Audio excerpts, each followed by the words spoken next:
5th chapter of the Gospel according to St. John, we read of a man who had been sick for 38 years. He had laid in his sickness. He'd suffered and he was no longer able to have hope. All of us can respond to suffering in so many different ways, and the first thing we should say is every one of us is capable of falling into despair. It is possible for any one of us to sink into hopelessness like this man. We can be led to hopelessness, or through our suffering we can be led to repentance. But let us be clear.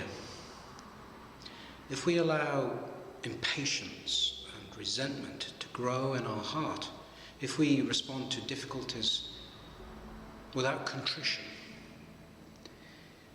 if we aren't able to recognize our own sinfulness, even as we suffer, as St. Gregory Palamas says, we may actually store up even greater woes for ourselves on God's final day.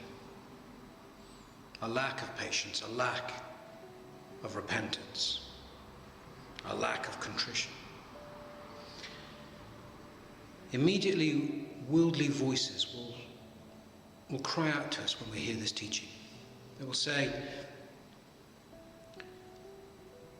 what about justice? Where's justice in this suffering?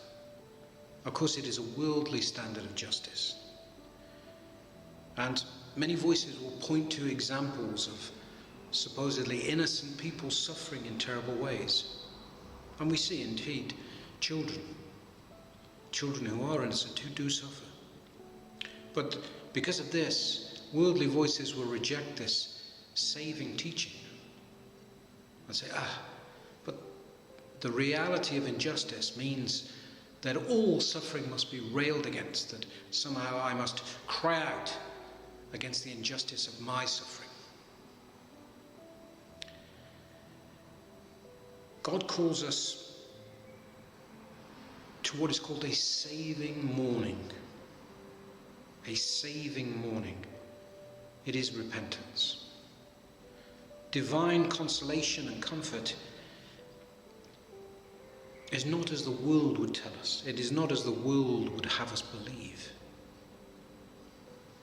We must try to avoid turning our faith into yet another well-being source of happiness, a technique for well-being, looking for really spiritual highs and spiritual comforts